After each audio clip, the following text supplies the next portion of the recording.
Eu sou Michele, agora tenho 21 anos, mas minha história começa quando eu tinha 17. Fui adotada ao nascer, criada no que parecia ser um lar suburbano perfeito, com pais bem-sucedidos. Então, uma manhã, eles me disseram friamente que eu era adotada e me expulsaram sem aviso. Faça as malas. Encontre seu próprio caminho, disseram. O que eles nunca perceberam, enquanto eu sorria e ia embora, foi que eu já tinha provas dos segredos mais obscuros deles guardadas em segurança na minha mochila. Me diga de onde você está assistindo e clique em curtir e se inscrever se você já viu alguém que deveria te amar trair sua confiança. Acredite, você vai querer ver como isso termina. Crescendo em nossa ampla casa colonial em Westport, Connecticut, eu sempre sentia que algo estava errado.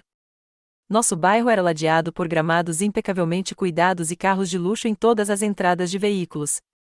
Meu pai adotivo, James, era advogado corporativo em um dos escritórios mais prestigiados da cidade de Nova York. Ele saía todas as manhãs com seus ternos italianos sob medida, pasta na mão. Minha mãe adotiva, Diane, administrava seu negócio de design de interiores em nosso escritório em casa, atendendo exclusivamente clientes ricos que queriam que suas casas fossem publicadas em revistas de arquitetura. Por fora, parecíamos a família americana ideal. Mas, dentro daquelas paredes, eu sempre me senti um intruso. Eu tinha cabelo castanho escuro cacheado e pele morena, enquanto meus pais eram ambos claros, com cabelos lisos e loiros. Estranhos frequentemente nos olhavam confusos quando saíamos juntos. Às vezes, perguntavam se eu era estudante de intercâmbio, e minha mãe ria disso com um sorriso forçado que nunca chegava aos seus olhos. As diferenças físicas eram óbvias, mas a diferença emocional era ainda maior. Meus pais eram calculistas e metódicos em tudo que faziam, desde suas estratégias de investimento até sua agenda social. Eu era criativa, emotiva e adorava escrever histórias. Meu quarto era sempre uma bagunça criativa, enquanto eles insistiam em manter a ordem imaculada no resto da casa. Haley, por que você não consegue ser mais organizada como seu pai e eu? Minha mãe perguntava com óbvia decepção. Esse temperamento artístico não vai te levar muito longe na vida. Eu me dediquei aos estudos, pensando que, se não conseguisse ser como eles naturalmente, pelo menos poderia deixá-los orgulhosos com minhas conquistas. Eu ficava acordada até meia-noite estudando, me esforçava para tirar notas perfeitas e participava de todos os clubes acadêmicos. Quando eu tirava só notas A, meu pai assentia brevemente e dizia: "É isso que esperamos. Nunca bom trabalho ou estamos orgulhosos de você. Apenas é isso que esperamos." O amor deles sempre pareceu condicional, vinculado ao desempenho em vez de simplesmente existir. Minha tia Margarete cometeu um deslize em uma reunião de Natal em família quando eu tinha 12 anos. Depois que abri um presente dela, um lindo diário de couro, ela me abraçou e sussurrou: "Você pode não ser do meu sangue, mas ainda é da minha família." Ao ver minha expressão confusa, mudou rapidamente de assunto, com o rosto ficando vermelho. Tentei perguntar à minha mãe sobre isso mais tarde, mas ela descartou, dizendo que Margarete tinha bebido gemada demais. Aquele momento plantou uma semente de dúvida que se fortaleceu a cada ano. Comecei a notar outros comentários e reações estranhas quando perguntei sobre a história da nossa família. Para um projeto da 7ª série sobre características genéticas, perguntei aos meus pais sobre doenças que existiam na nossa família. "Nada que vale a pena mencionar", disse meu pai, de repente se interessando muito pelo jornal. "Mas e o problema cardíaco do vovô?" "Não seria hereditário", insisti. "Michele, chega de perguntas. Escreva que somos saudáveis e siga em frente", disparou minha mãe. Quando eu tinha 13 anos, encontrei um álbum de fotos antigo no nosso sótão enquanto procurava decorações de Halloween. As primeiras páginas mostravam fotos minhas de bebê que pareciam estranhamente diferentes de todas as outras fotos de família. Elas foram tiradas no que parecia um quarto de hospital que eu nunca tinha visto antes. As pessoas que me seguravam não eram meus pais. Quando levei o álbum para baixo para perguntar sobre ele, minha mãe o arrancou. "Você não deveria ficar remexendo em coisas pessoais, Haley", disse ela rispidamente. "O sótão é proibido." Aos 14 anos, minhas suspeitas se cristalizaram em quase certeza. Contei para minha melhor amiga, Jennifer, a única pessoa em quem eu sentia que podia realmente confiar. "Talvez sejam apenas pessoas reservadas", sugeriu Jennifer enquanto estávamos sentadas no chão do quarto dela, dividindo um pacote de batatas fritas. Algumas famílias não falam sobre assuntos pessoais. É mais do que isso, insisti. É como se houvesse um muro entre nós. Às vezes, eu os pego me olhando como se eu fosse uma estranha que entrou na casa deles. Enquanto as perguntas sobre minha identidade permaneciam sem resposta, a ansiedade se enraizou em mim. Eu ficava acordada à noite, olhando para o teto, me perguntando quem eu realmente era e de onde eu vinha. Haveria alguém por aí que se parecesse comigo? Que compartilhasse meu amor pela escrita e minha tendência a falar com as mãos? Que tivesse os mesmos cachos rebeldes que minha mãe sempre tentava alisar? Na escola, entrei para um clube de escrita criativa, onde podia expressar meus sentimentos por meio da ficção. Escrevi histórias sobre crianças perdidas encontrando seus verdadeiros lares, sobre segredos enterrados sob fachadas perfeitas. Minha professora de inglês, a senhora Thompson, disse que eu tinha uma voz única e me incentivou a seguir a carreira de escritora. Você captura emoções com tanta autenticidade, disse ela depois de ler uma das minhas histórias. É um dom raro. Em casa, mencionei meu interesse em me tornar escritora. Meu pai zombou. Escritores não ganham dinheiro, ele. Investimos muito na sua educação para você desperdiçar com um hobby. Era assim que eles sempre enquadravam tudo o que eu queria como um investimento, que valesse a pena ou não. Cada aula de dança, cada programa de verão, cada atividade extracurricular era avaliada com base em como ficaria em uma inscrição para uma universidade da Ivy League. Aos 16 anos, a distância emocional entre nós havia se transformado em um abismo. Eu me esforçava para ser a filha perfeita durante o dia. Mas à noite, pesquisava sobre adoção e direito de família online, tentando entender quais direitos eu poderia ter sobre minha própria história. Mal sabia eu que minha busca por respostas logo me levaria a descobrir segredos muito mais obscuros do que eu poderia imaginar. No verão em que completei 16 anos, decidi que não aguentava mais viver com a incerteza. Meus pais tinham viajado para um evento beneficente de fim de semana em Manhattan, o que me deu a oportunidade perfeita para buscar respostas. O quarto deles e o estúdio de design da minha mãe ficavam sempre trancados quando eles estavam fora, mas o escritório do meu pai geralmente era acessível. Eu sabia que ele guardava documentos importantes no grande arquivo de carvalho atrás da mesa. A gaveta de baixo estava sempre trancada, o que só aumentava minha suspeita de que continha algo significativo.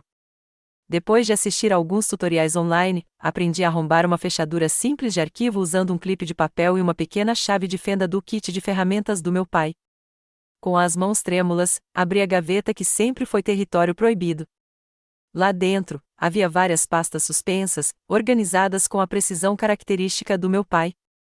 Uma delas estava simplesmente etiquetada como a nossa adoção.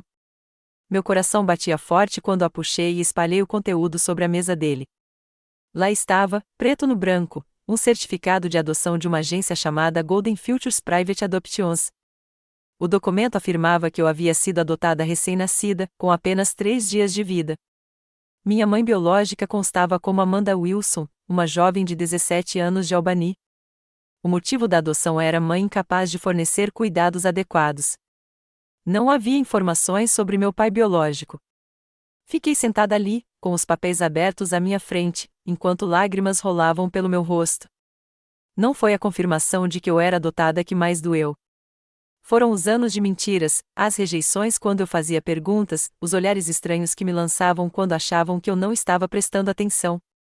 Durante todo esse tempo, eles sabiam que eu não era biologicamente deles, mas escolheram esconder isso de mim. Fotografei cuidadosamente cada documento com meu celular antes de devolvê-los exatamente como os havia encontrado. Enquanto recolocava a pasta, notei outra etiquetada como Cayman Holds. A curiosidade me aguçou e a retirei. Dentro dela, havia registros de transferências bancárias, algumas de centenas de milhares de dólares, para contas nas Ilhas Cayman. Os nomes nas contas não correspondiam a nenhum cliente que meu pai já tivesse mencionado. Outra pasta continha correspondência entre meu pai e alguém chamado Vitor Bartel sobre transferências limpas em doações não rastreáveis. Uma carta mencionava garantir que a supervisão regulatória permaneça mínima.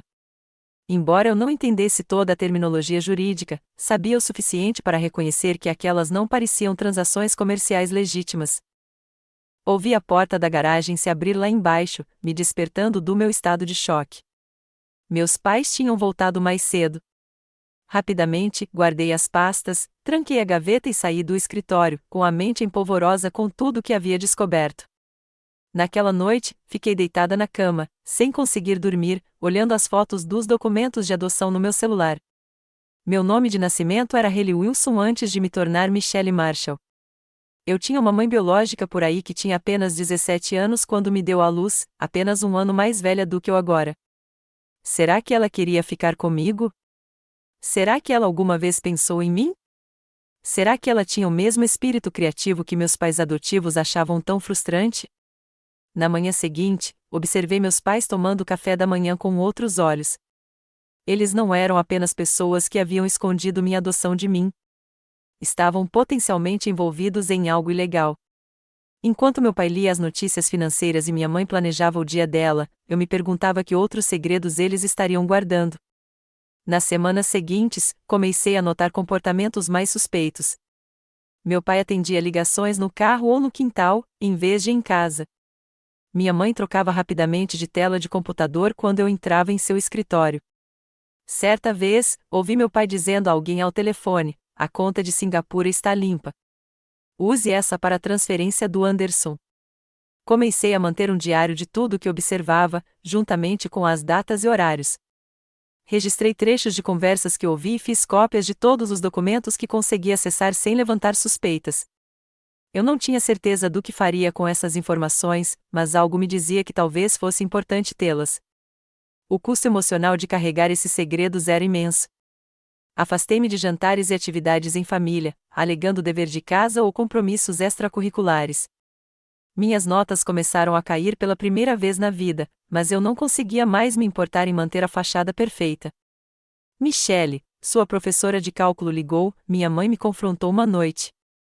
Ela disse que você andou distraída na aula e que sua nota na última prova foi preocupante. Tenho lidado com alguns problemas pessoais, respondi, observando-a atentamente. Que problemas pessoais você poderia ter? Nós te damos tudo, disse ela, com desdém. Essa fase de rebelião precisa acabar agora. Temos expectativas.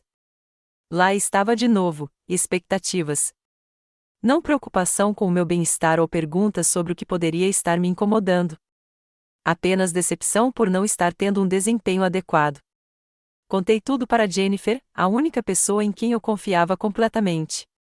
Sentamos na casa da árvore dela, o mesmo lugar onde compartilhávamos segredos desde o ensino fundamental. Meu Deus, ela sussurrou depois que lhe mostrei as fotos dos meus papéis de adoção. O que você vai fazer? Ainda não sei, admiti.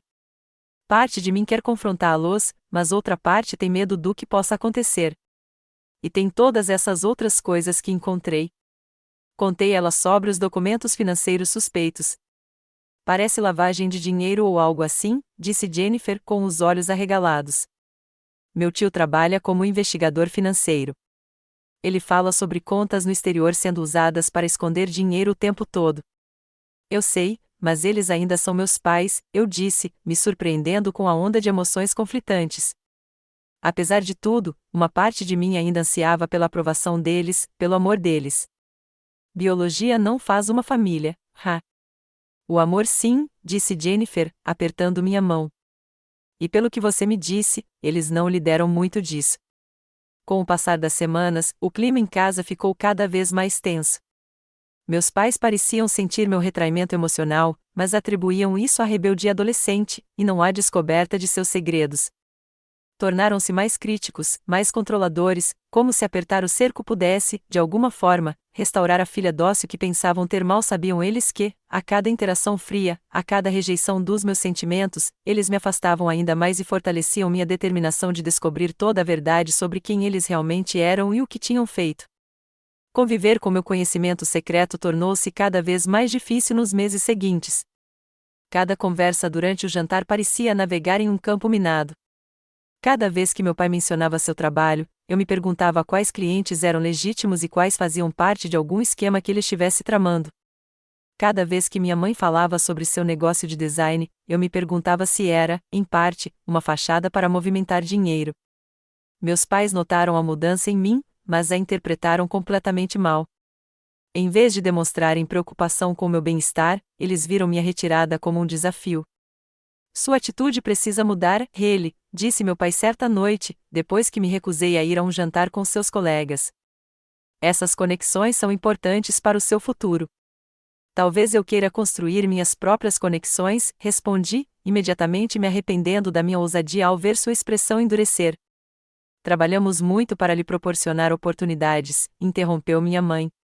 O mínimo que você poderia fazer é demonstrar um pouco de gratidão. Gratidão? Como se me acolher fosse um ato de caridade. Eles esperavam gratidão eterna por uma responsabilidade parental que haviam escolhido de bom grado. O verdadeiro ponto de ruptura aconteceu durante uma discussão sobre inscrições para a faculdade. Meu pai sempre esperou que eu seguisse seus passos, cursando sua alma mater, Yale, e depois a faculdade de Direito. Ele vinha me preparando para esse caminho desde o ensino fundamental. Combinei para você se encontrar com o reitor Whitmore no mês que vem, anunciou ele em um jantar. Ele é um velho amigo da faculdade de Direito. Ele pode te dar uma ideia do que a equipe de admissões de Yale está procurando este ano. Respirei fundo. Não tenho certeza se quero me candidatar a Yale. O silêncio que se seguiu foi ensurdecedor. Meu pai largou o garfo lentamente, com a expressão sombria. Como? Tenho pesquisado programas de jornalismo, continuei, com a voz mais forte do que eu sentia por dentro. A Northwestern tem um programa incrível. Syracuse também.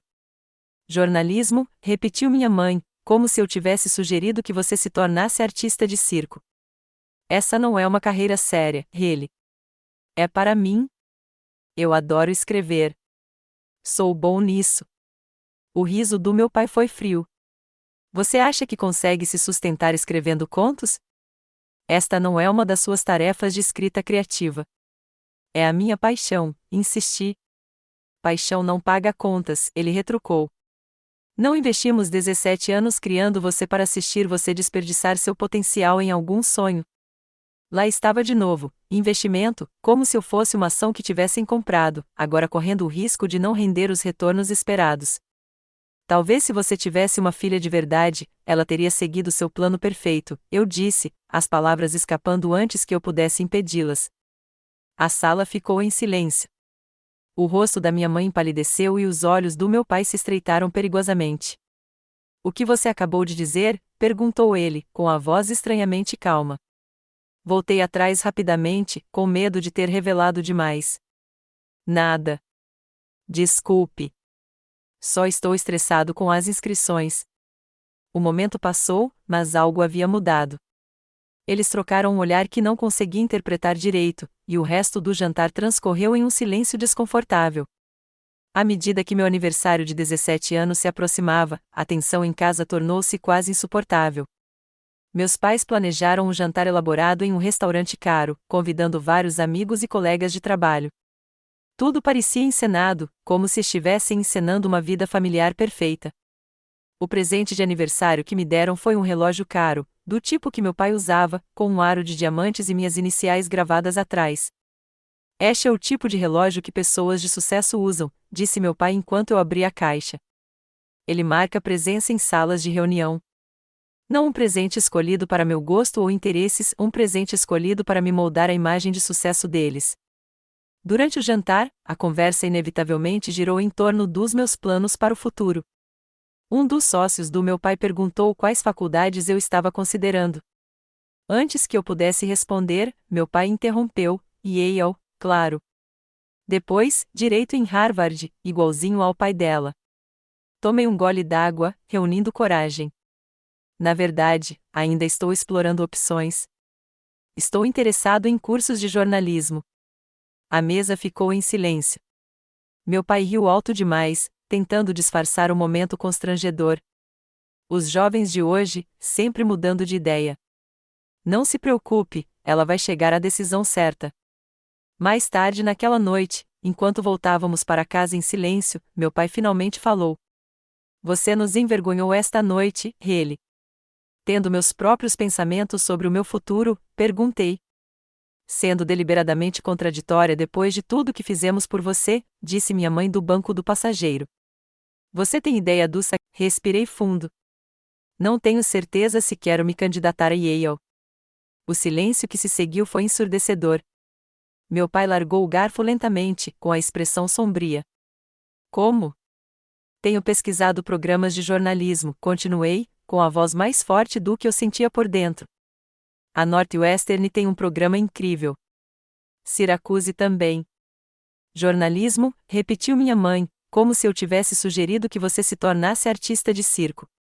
Essa não é uma carreira séria, ele. É para mim. Eu adoro escrever. Sou bom nisso. O riso do meu pai foi frio. Você acha que consegue se sustentar escrevendo contos?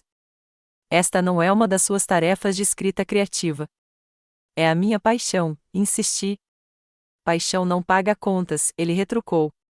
Não investimos 17 anos criando você para assistir você desperdiçar seu potencial em algum sonho. Lá estava de novo, investimento, como se eu fosse uma ação que tivessem comprado, agora correndo o risco de não render os retornos esperados. Talvez se você tivesse uma filha de verdade, ela teria seguido seu plano perfeito, eu disse, as palavras escapando antes que eu pudesse impedi-las. A sala ficou em silêncio. O rosto da minha mãe empalideceu e os olhos do meu pai se estreitaram perigosamente. O que você acabou de dizer? Perguntou ele, com a voz estranhamente calma. Voltei atrás rapidamente, com medo de ter revelado demais. Nada. Desculpe. Só estou estressado com as inscrições. O momento passou, mas algo havia mudado. Eles trocaram um olhar que não conseguia interpretar direito, e o resto do jantar transcorreu em um silêncio desconfortável. À medida que meu aniversário de 17 anos se aproximava, a tensão em casa tornou-se quase insuportável. Meus pais planejaram um jantar elaborado em um restaurante caro, convidando vários amigos e colegas de trabalho. Tudo parecia encenado, como se estivessem encenando uma vida familiar perfeita. O presente de aniversário que me deram foi um relógio caro, do tipo que meu pai usava, com um aro de diamantes e minhas iniciais gravadas atrás. Este é o tipo de relógio que pessoas de sucesso usam, disse meu pai enquanto eu abria a caixa. Ele marca presença em salas de reunião. Não um presente escolhido para meu gosto ou interesses, um presente escolhido para me moldar a imagem de sucesso deles. Durante o jantar, a conversa inevitavelmente girou em torno dos meus planos para o futuro. Um dos sócios do meu pai perguntou quais faculdades eu estava considerando. Antes que eu pudesse responder, meu pai interrompeu, Yale, claro. Depois, direito em Harvard, igualzinho ao pai dela. Tomei um gole d'água, reunindo coragem. Na verdade, ainda estou explorando opções. Estou interessado em cursos de jornalismo. A mesa ficou em silêncio. Meu pai riu alto demais, tentando disfarçar o momento constrangedor. Os jovens de hoje, sempre mudando de ideia. Não se preocupe, ela vai chegar à decisão certa. Mais tarde naquela noite, enquanto voltávamos para casa em silêncio, meu pai finalmente falou. Você nos envergonhou esta noite, ele. Tendo meus próprios pensamentos sobre o meu futuro, perguntei. Sendo deliberadamente contraditória depois de tudo que fizemos por você, disse minha mãe do banco do passageiro. Você tem ideia dos sacrifícios que fizemos? Que sacrifícios? Desafiei. Você mora em uma mansão, dirige carros de luxo, tira férias exóticas. O que exatamente você sacrificou por mim? Você não tem ideia do que passamos para ter você, disse meu pai, com os nós dos dedos brancos no volante. A frase me pareceu estranha. Não a ter você ou a adotar você, mas a pegar você, como se eu fosse uma aquisição. Talvez se você me contasse a verdade sobre minha origem, eu entenderia melhor, disse eu baixinho. O carro desviou levemente enquanto meu pai ficava tenso. Chega, ele. Essa discussão acabou. Mas não tinha acabado. Algo havia se quebrado entre nós que não poderia ser reparado com silêncio ou presentes caros. Na manhã seguinte, eu descobriria o quão condicional era a versão deles do amor parental. Na manhã seguinte ao meu aniversário, desci e encontrei meus pais sentados à mesa da cozinha. Não tomando café da manhã nem lendo o jornal como de costume, mas sentados, rígidos, esperando.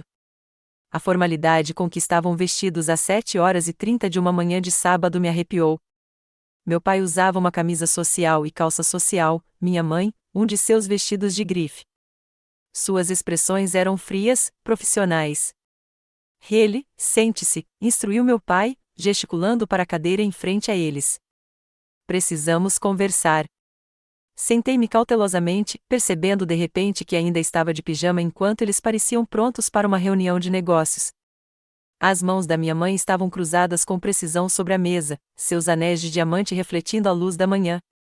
Sua mãe e eu estivemos discutindo sua atitude e comportamento recentes, começou meu pai no mesmo tom que usava ao se dirigir aos associados juniores de sua empresa. Decidimos que é hora de mudar. Minha mãe concordou com a cabeça, o rosto uma máscara de compostura. Nós lhe demos todas as vantagens, ele. As melhores escolas, atividades extracurriculares, férias, roupas. Mesmo assim, você continua sendo ingrata e difícil.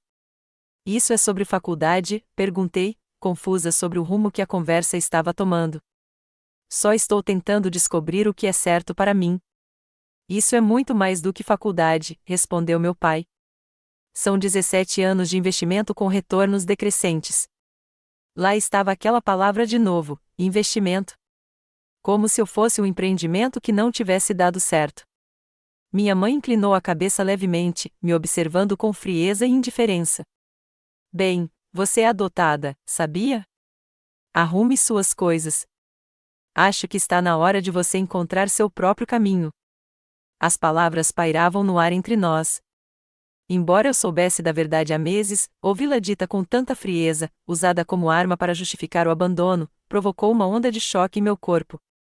Meu pai nem se mexeu diante da revelação, confirmando que haviam planejado aquela conversa com cuidado. Cumprimos nossas obrigações legais, continuou ele. Você já é quase adulta. Achamos que você deveria começar a assumir a responsabilidade por si mesma, especialmente considerando sua determinação em traçar seu próprio caminho. Fiquei sentado, imóvel, com a mente a mil. Eles estavam me expulsando. As pessoas que me criaram desde a infância estavam me descartando porque eu não me conformava com as expectativas deles, porque eu ousava questionar a autoridade deles, porque, no fim das contas, eu não era realmente deles. Estamos dispostos a pagar uma modesta bolsa por 6 meses, acrescentou meu pai, deslizando um cheque dobrado sobre a mesa. Depois disso, você estará completamente por conta própria. O que mais me impressionou naquele momento não foi o medo ou a tristeza, mas a clareza. Essas pessoas nunca me amaram de verdade. Eu tinha sido um acessório para a vida perfeita delas. E agora que eu não me encaixava mais no papel que me haviam atribuído, eu era dispensável. Eu poderia ter sucumbido. Eu poderia ter implorado. Eu poderia ter prometido ser a filha que eles queriam. Em vez disso, simplesmente assenti, me levantei e disse: eu entendo. Vou arrumar minhas coisas. Minha calma pareceu perturbá-los um pouco. Talvez esperassem lágrimas ou súplicas. As sobrancelhas perfeitas da minha mãe se uniram em confusão momentânea. Vocês têm até meio-dia, disse meu pai, olhando o relógio. Temos um evento beneficente esta tarde. Claro que tinham. A agenda social deles não pararia nem mesmo para a expulsão do único filho. Subi as escadas para o meu quarto, com o coração disparado, mas a mente estranhamente clara. Abri o armário, peguei minha maior mochila e comecei a enchê-la com itens essenciais, roupas, produtos de higiene pessoal, meu laptop, o diário onde eu havia documentado as atividades suspeitas deles, o disco rígido externo contendo fotos de todas as evidências que eu havia reunido. Enquanto fazia as malas, liguei para Jennifer. Eles estão me expulsando, eu disse simplesmente quando ela atendeu. O quê? Por quê? Ela ofegou. Disseram que sou adotada e que cumpriram sua obrigação para comigo. Minha voz soou estranha, até mesmo para os meus próprios ouvidos, firme demais para as palavras que eu dizia. Que horrível! Venha aqui. Meus pais vão deixar você ficar conosco. Eu sei que vão. A família de Jennifer sempre foi calorosa e genuína, o tipo de família que eu desejava. A mãe dela dava aulas no ensino fundamental. O pai dela tinha uma loja de ferragens local. Eles brigavam às vezes, e a casa deles era caoticamente animada, de um jeito que a minha nunca foi. Mas havia amor verdadeiro ali. Obrigada, eu disse, lutando contra as lágrimas pela primeira vez desde que recebi a notícia. A gentileza era, de alguma forma, mais difícil de suportar do que a ideia de que eu poderia ter sido essencialmente comprada, em vez de adotada legalmente, me arrepiou. Será que minha mãe biológica realmente me entregou voluntariamente ou teria sido pressionada, talvez até coagida? Com a orientação do tio Mike, comecei a pesquisar a Golden Futures mais a fundo. Descobri que ela havia sido fechada pelas autoridades estaduais em 2010 após alegações de violações éticas, embora nenhuma acusação criminal tenha sido registrada. A diretora, uma mulher chamada Patricia Goldstein, havia deixado o país posteriormente. Usando as redes sociais e fóruns online para adotados, conectei-me com outras pessoas que haviam sido alocadas pelo Golden Futures. Um padrão rapidamente emergiu. Muitos haviam sido adotados por famílias ricas que haviam contornado os períodos normais de espera. Vários tinham mães biológicas muito jovens, muitas vezes de origens desfavorecidas. E o mais perturbador de tudo é que algumas tinham mães biológicas que mais tarde alegaram ter sido pressionadas a entregar seus bebês ou que lhes disseram que seus bebês haviam morrido. Houve uma tentativa de ação coletiva em 2011, me contou um adotado chamado Marcos durante uma videochamada, mas ela fracassou porque a maioria dos registros havia sido destruída e as pessoas-chave haviam desaparecido. Alguns de nós achamos que pessoas poderosas estavam envolvidas e ajudaram a encobrir o ocorrido. À medida que eu reconstituí essa história, comecei a me perguntar se minha própria adoção teria feito parte desse sistema corrupto. Minha mãe biológica realmente queria me entregar? Meus pais adotivos sabiam das práticas antiéticas da agência?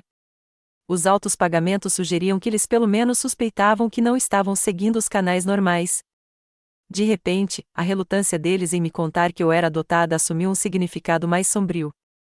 Talvez não fosse apenas desconforto emocional ou preocupação com meus sentimentos. Talvez eles estivessem escondendo uma potencial ilegalidade.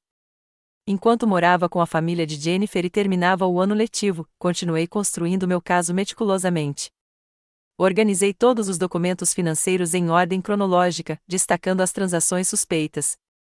Compilei uma linha do tempo das atividades da Golden Futures com base em informações de outros adotados. Consegui até localizar um ex-funcionário da agência pelo LinkedIn, que concordou em falar comigo anonimamente. Toda a operação foi planejada para atender clientes ricos que não queriam esperar, disse-me o ex-funcionário. Só mais tarde percebi o quão antiético era. Eles tinham como alvo mulheres jovens vulneráveis, muitas vezes aquelas com problemas financeiros ou pressões familiares. As mulheres eram informadas de que seus bebês iriam para lares maravilhosos, mas não de quanto dinheiro estava sendo transferido. Quando o verão chegou, eu já havia reunido um conjunto substancial de evidências sugerindo que meu pai adotivo não só estava envolvido em lavagem de dinheiro para clientes ricos, como também havia potencialmente participado de um esquema de adoção que beirava o tráfico de pessoas. Minha mãe adotiva, com base nos documentos que encontrei, tinha pleno conhecimento de ambas as atividades. "O que você vai fazer com tudo isso?", perguntou Jennifer certa noite, enquanto estávamos sentadas em seu quintal, olhando as estrelas. "Ainda não tenho certeza", admiti. Uma parte de mim quer entregar tudo às autoridades imediatamente, mas outra parte quer entender melhor minha própria história primeiro. Quero encontrar minha mãe biológica, se puder. Quanto mais eu aprendia sobre a Golden Futures, mais determinada eu ficava a encontrar Amanda Wilson, a jovem de 17 anos que me deu à luz. Se ela tivesse sido pressionada ou enganada, merecia saber o que havia acontecido com seu bebê, e eu merecia saber a verdade sobre minhas origens. À medida que meu aniversário de 18 anos se aproximava, eu sentia um crescente senso de propósito. As pessoas que me criaram me descartaram quando eu não mais atendia aos seus propósitos. Mas, ao fazer isso, elas me libertaram para descobrir a verdade, potencialmente, fazer justiça, não apenas para mim, mas para outras pessoas que foram exploradas pelos sistemas dos quais participaram. Eles me educaram para ser estratégico e paciente, valores que eles valorizavam em seus próprios negócios corruptos. Agora, eu usaria essas mesmas habilidades para construir um caso que pudesse expor não apenas a traição pessoal que eles me causaram, mas também a rede maior de corrupção da qual eles faziam parte há décadas. Meu aniversário de 18 anos chegou sem a pompa que acompanhará meus aniversários anteriores. Nada de restaurante caro, nada de presentes cuidadosamente selecionados para me moldar na pessoa que meus pais adotivos queriam que eu fosse. Em vez disso, a família de Jennifer me fez um bolo caseiro, me deu presentes atenciosos que refletiam meus reais interesses e me tratou com o carinho genuíno que eu sempre desejei. Tornar-me legalmente adulta me deu novas opções. Agora eu podia acessar registros e tomar medidas legais de forma independente. A primeira coisa que fiz foi consultar uma advogada recomendada por Mike, tio de Jennifer, uma mulher chamada Sarah Patel, especializada em direito de adoção e crimes financeiros. Você fez uma pesquisa impressionante, disse ela após analisar minhas evidências. Mas precisamos ser estratégicos sobre como proceder. Pessoas poderosas e com recursos podem fazer os problemas desaparecerem se forem avisadas com antecedência. Desenvolvemos um plano cuidadoso. Em vez de acusar meus pais adotivos diretamente ou entrar com uma ação judicial contra eles imediatamente, eu me concentraria em construir um caso abrangente sobre a corrupção mais ampla em torno da Golden Futures e seus clientes ricos. A abordagem mais eficaz é deixar o sistema funcionar sem nos revelar, aconselhou Sarah. Forneceremos informações às autoridades competentes de forma que elas mesmas iniciem suas investigações. Candidatei-me à Universidade Estadual com foco em jornalismo investigativo e recebi uma bolsa integral com base em mérito acadêmico e necessidade financeira. Isso me deu uma plataforma legítima para pesquisar fraudes em adoções como parte dos meus estudos, mantendo minha independência. Mudar-me para os dormitórios da universidade naquele outono foi libertador. Pela primeira vez, eu estava em um espaço que era verdadeiramente meu, não em um quarto na casa de outra pessoa com suas regras e expectativas. Minha colega de quarto, Kate, estava cursando direito e se tornou uma amiga e um recurso valioso enquanto eu conduzia minha investigação. Você deveria transformar isso em seu principal projeto de métodos de reportagem investigativa, sugeriu ela após ouvir uma versão simplificada da minha matéria. A professora Ramírez adora matérias que expõem corrupção. Seguindo seu conselho, propus uma análise aprofundada de agências privadas de adoção e da potencial exploração de mães biológicas para meu projeto de jornalismo. Isso me deu acesso legítimo a registros, entrevistas e recursos que teriam sido difíceis de obter de outra forma. Enquanto eu desenvolvia minha investigação acadêmica no campus, Sarah discretamente preparava o terreno para a área jurídica.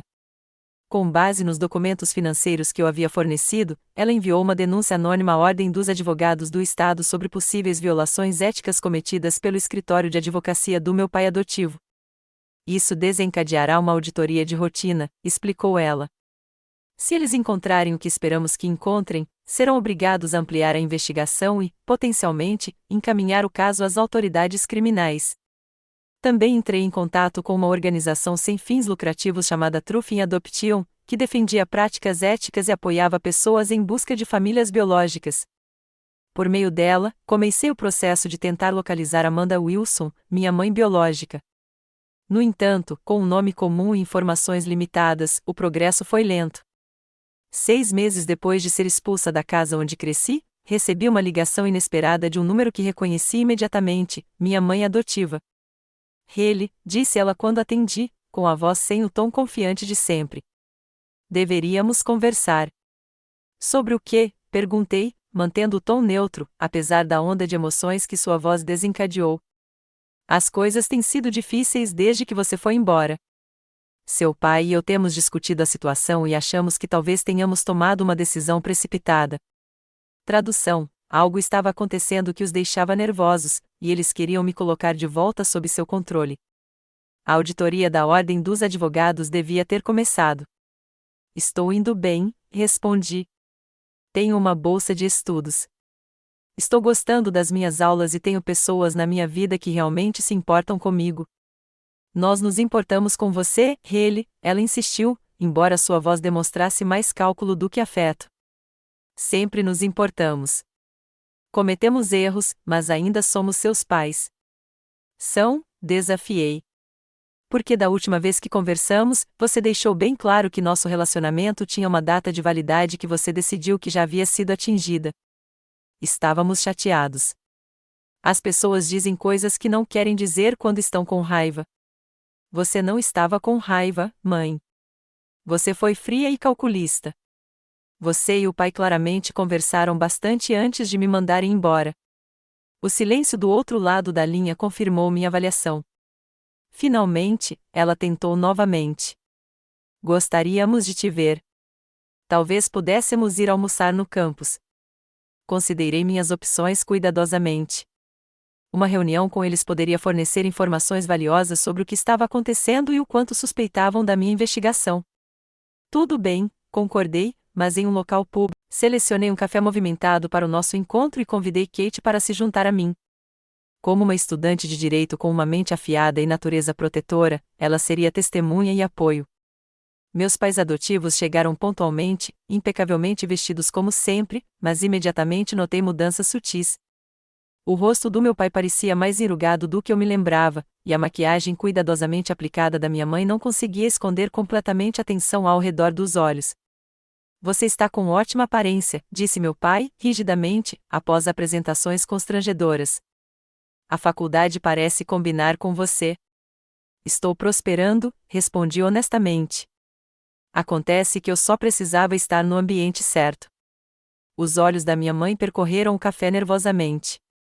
Talvez pudéssemos ter escolhido um lugar mais reservado para esta conversa. Estou confortável aqui, eu disse, tomando um gole do meu café. O que você queria discutir? Eles trocaram olhares antes que meu pai se inclinasse para a frente. Tivemos tempo para refletir sobre nossa decisão em relação à sua situação de moradia. Ela foi tomada às pressas e com frustração. Gostaríamos que você considerasse voltar para casa. Casa, repeti. Você deixou bem claro que aquela não era mais a minha casa. Claro, é a sua casa, insistiu minha mãe com um calor forçado. Mantivemos seu quarto exatamente como você o deixou. Uma mentira descarada. Minha mãe adotiva, com sua obsessão por design de interiores, jamais deixaria um cômodo abandonado intocado por meses. Por que a mudança repentina de ideia? Perguntei diretamente. Meu pai pigarreou. Família é importante. Sempre acreditamos nisso. Kate, que observava em silêncio, arqueou uma sobrancelha diante da declaração, mas não disse nada. É sobre a auditoria da Ordem dos Advogados? Perguntei, observando atentamente as reações deles. A mão do meu pai, estendendo-se para pegar o copo d'água, congelou momentaneamente antes de continuar. A expressão cuidadosamente composta da minha mãe se dissipou por um segundo. Não sei do que você está falando, disse ele, com a voz de advogado assumindo o controle. O escritório passa por verificações de conformidade de rotina regularmente. Claro, eu disse, deixando o momento passar.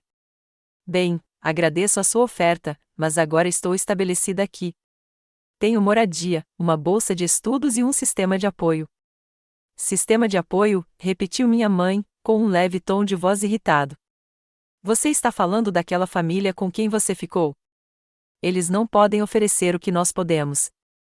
Eles ofereceram o que importava: aceitação, cuidado genuíno, estabilidade. Podemos discutir o aumento da sua mesada, ofereceu meu pai, mudando de tática. E, claro, cobriremos quaisquer despesas que a sua bolsa não cubra. Balancei a cabeça. Não estou interessado no seu dinheiro. Estou construindo a minha própria vida agora. O resto do almoço foi tenso, com meus pais adotivos fazendo ofertas cada vez mais generosas para me trazer de volta à órbita deles. Quando eles foram embora, sem conseguir me convencer, o desespero por trás do seu reaparecimento repentino era óbvio. Eles estão com medo, observou Kate enquanto os observávamos caminhando até seu SUV de luxo. Seja lá o que for que você tenha contra eles, eles estão ficando apavorados. Ela tinha razão, e o medo deles confirmou que eu estava no caminho certo. Os sistemas de responsabilização estavam começando a funcionar, lenta mas inexoravelmente se aproximando da corrupção da qual meus pais adotivos participavam há anos. 2 semanas depois, recebi um e-mail que mudou tudo. Uma mulher da Truffin Adoption havia localizado uma possível compatibilidade para minha mãe biológica. Amanda Wilson agora era Amanda Garret, morando em Portland, Oregon. Ela vinha procurando pela filha há anos, tendo sido informada pela Golden Futures que seu bebê havia morrido logo após o nascimento. Enquanto eu olhava para a foto anexada ao e-mail, vendo minhas próprias feições refletidas no rosto daquela estranha, percebi que estava um passo mais perto de entender minhas verdadeiras origens e fechar o ciclo da justiça que havia sido adiada por tanto tempo. 2 anos depois de ser expulso da casa dos meus pais adotivos, minha vida havia se transformado de maneiras que eu jamais poderia imaginar. Desde aquela manhã dolorosa, eu estava no 3º ano da faculdade, destacando-me no meu programa de jornalismo e construindo uma reputação como um repórter investigativo promissor. A série de artigos que escrevi sobre fraudes em adoções, com foco na Golden Futures e agências similares, ganhou um prestigioso prêmio de jornalismo estudantil e foi escolhida por diversas publicações importantes.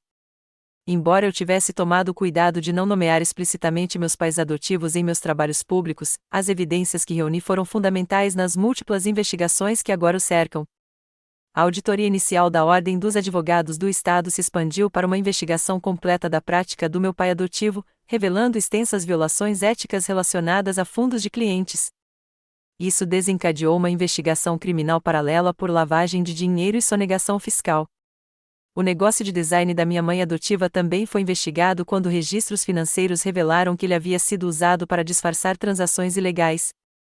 À medida que essas investigações avançavam, meus pais adotivos ficavam cada vez mais desesperados para entrar em contato comigo. E-mails, mensagens de voz e até cartas entregues no meu endereço no campus continham a mesma mensagem subjacente: eles precisavam falar comigo com urgência. Nunca mencionaram explicitamente as investigações ou me pediram para ocultar informações, mas o subtexto era claro. Mantive distância, respondendo apenas por meio de Sara, minha advogada, que deixou claro que eu não tinha interesse em reconciliação, mas que cooperaria integralmente com todos os processos legais legítimos. O desenvolvimento mais significativo na minha jornada, no entanto, foi a minha conexão com Amanda, minha mãe biológica. Após o nosso contato inicial através do Truth in Adoption, procedemos com cautela, ambos processando a complexidade emocional da nossa situação. Nossa primeira videochamada foi cheia de lágrimas para ambos os lados. Olhar para o rosto dela foi como ver uma versão mais velha de mim mesma, com o mesmo cabelo cacheado, as mesmas mãos expressivas quando ela falava. Eu nunca quis desistir de você, ela me disse, com a voz embargada. Disseram-me que você tinha um problema cardíaco, que morreu horas depois do nascimento. Até me mostraram uma certidão de óbito. A profundidade do engano envolvido na minha adoção me surpreendeu. A Golden Futures não só havia separado mãe e filho, como também havia fabricado uma mentira elaborada para impedir qualquer reencontro futuro. Eu tinha 17 anos e vinha de uma família religiosa rigorosa, explicou Amanda. Quando engravidei, meus pais me enviaram para uma maternidade administrada por uma organização religiosa. Foi lá que a Golden Futures me encontrou. Eles prometeram encontrar um lar maravilhoso para o meu bebê, com uma família amorosa que não pudesse ter filhos. Quando me disseram que você tinha morrido, fiquei arrasada, mas não tinha motivos para duvidar deles. Ela construiu uma vida para si mesma, mudando-se para o Oregon, tornando-se enfermeira, casando-se e tendo mais 2 filhos, meus meio-irmãos. Mas ela nunca se esqueceu do seu primeiro bebê, chegando a acender uma vela todos os anos no que ela acreditava ser o aniversário da minha morte. 3 meses após o nosso primeiro contato, voei para Portland para conhecê-la pessoalmente. No momento em que ela me abraçou no aeroporto, algo há muito quebrado dentro de mim começou a se curar. Ali estava a conexão biológica que eu sempre senti que faltava, a explicação para características e talentos que pareciam surgir do nada. Você tem o espírito criativo da sua avó, Amanda me disse enquanto olhávamos as fotos de família. Ela também era escritora, sempre contando histórias. Conhecer meus meio-irmãos, Zack, de 14 anos, e Lily, de 12, foi outra revelação. Compartilhamos maneirismos, expressões faciais e até mesmo o mesmo riso característico. O marido de Amanda, Mike, me recebeu calorosamente, tratando-me imediatamente como parte da família. Enquanto eu construía esse novo relacionamento com minha família biológica, as consequências legais estavam afetando meus pais adotivos. Meu pai foi indiciado por lavagem de dinheiro, sonegação fiscal e fraude eletrônica. Minha mãe adotiva enfrentava acusações menores, mas ainda graves, relacionadas a crimes financeiros. Seu mundo cuidadosamente construído de riqueza e prestígio estava desmoronando. Antigos amigos e colegas se distanciaram à medida que a extensão de sua corrupção se tornava pública. Seus bens foram congelados enquanto aguardavam investigação, forçando-os a mudar de sua mansão para um apartamento modesto. Foi durante esse período de crescentes problemas legais que finalmente concordei em me encontrar com eles uma última vez. Sara me desaconselhou, mas eu sentia que precisava desse encerramento antes de seguir em frente com a minha vida. Nos encontramos em um café perto do tribunal onde meu pai havia comparecido recentemente para uma audiência preliminar. O contraste entre as pessoas confiantes e controladoras que me criaram e as figuras diminuídas que se sentavam à minha frente era gritante. Roupas de grife haviam sido substituídas por trajes mais modestos. A arrogância havia desaparecido de sua postura, substituída por um cansaço defensivo. Você sabia que minha mãe biológica foi informada de que eu tinha morrido? O choque estampado em seus rostos sugeria que esse detalhe específico lhes fora ocultado. Não, sussurrou minha mãe. Disseram-nos que sua mãe biológica era uma adolescente que a havia abandonado voluntariamente porque não conseguia sustentá-la. O nome dela é Amanda, eu disse. Ela é enfermeira. Tem outros 2 filhos. E passou 17 anos de luto pelo bebê que pensava ter morrido. Meu pai olhou para as mãos. Nós não sabíamos dessa parte. Juro que não. Mas você sabia o suficiente para esconder o fato de que eu era adotada, insisti. Você deliberadamente escondeu minhas origens de minha vida toda. Achávamos que era melhor assim, disse minha mãe, fraca. Tínhamos medo de que você quisesse encontrar sua família biológica, que pudesse amá-los mais do que a nós. A ironia era dolorosa. O medo de perder o meu amor os levou a se comportar de maneiras que garantiam exatamente esse resultado. Família não se trata de documentos legais ou biologia, eu disse a eles. Trata-se de amor, honestidade e respeito. Vocês nunca me viram realmente como sua filha. Eu era uma aquisição, um investimento, um reflexo de vocês mesmos que vocês tentaram moldar em sua imagem de sucesso. Meu pai começou a protestar, mas se conteve, talvez reconhecendo a verdade em minhas palavras. Nós chamávamos ele, disse minha mãe baixinho. À nossa maneira. Seu jeito não foi suficiente, respondi. E veio com muitas condições. Levantei-me para ir embora, tendo dito o que precisava dizer. Meu pai olhou para mim com uma expressão que eu nunca tinha visto antes, algo próximo ao arrependimento. Se valer a pena, sinto muito, disse ele, não apenas pelos problemas legais, mas por ter falhado com você como pai. Assenti, reconhecendo suas palavras sem considerá-las suficientes. Espero que vocês 2 encontrem paz, disse eu. Mas meu futuro está em outro lugar. Ao me afastar daquela cafeteria, senti um peso saindo dos meus ombros. Eu havia confrontado meu passado e agora podia abraçar plenamente meu futuro. Nos meses seguintes, minha vida continuou a evoluir em direções positivas. Minha série investigativa sobre fraudes em adoções levou a reformas regulatórias em vários estados. Construí um relacionamento mais profundo com Amanda e meus meio-irmãos, visitando Portland durante as férias escolares e feriados. Também fundei um grupo de defesa chamado Ethical Adoption Voices, que reúne adotados, pais biológicos e profissionais de adoção ética para pressionar por maior transparência e regulamentação no setor de adoção. Por meio da terapia, trabalhei as emoções complexas que cercavam minha criação e o abandono. Aprendi que o amor condicional que experimentei não era um reflexo do meu valor, mas das limitações dos meus pais adotivos. Jennifer e sua família permaneceram centrais na minha vida, provando que a verdadeira família pode se manifestar de muitas formas. Kate e outras amigas que fiz na faculdade expandiram meu círculo de apoio genuíno. E, aos poucos, construí uma vida definida não por segredos e desempenho, mas por autenticidade e conexão.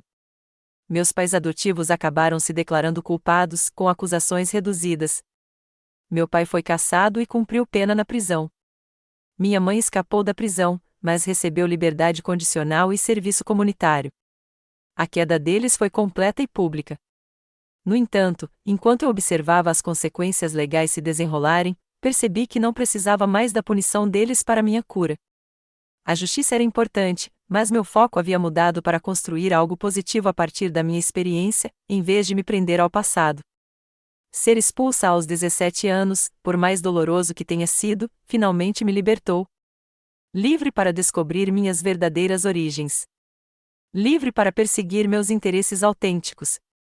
Livre para construir relacionamentos baseados em amor genuíno, em vez de obrigação ou desempenho. A jornada daquela manhã na cozinha dos meus pais adotivos até onde estou hoje foi desafiadora, mas transformadora. Descobri uma força que nunca soube que possuía, construí uma família escolhida que me apoia incondicionalmente e encontrei minha voz como jornalista e defensora. O que família realmente significa para você? Ela é definida por documentos legais, pela biologia ou pelas pessoas que estão ao seu lado nos seus momentos mais sombrios? Aprendi que é a segunda opção, e que o conhecimento tem sido o maior presente desta jornada difícil. Se você já sentiu que não pertencia a um lugar ou que não era o suficiente, lembre-se de que em algum lugar lá fora está sua verdadeira família, seja ela ligada por sangue ou por amor. Curta e inscreva-se se esta história ressoou com você. Compartilhe com alguém que precisa ouvir que família é amor, não obrigação. E comente abaixo com suas próprias ideias sobre o que família significa para você. Obrigada por ouvir minha história, e lembre-se de que, às vezes, os finais mais dolorosos levam aos começos mais lindos.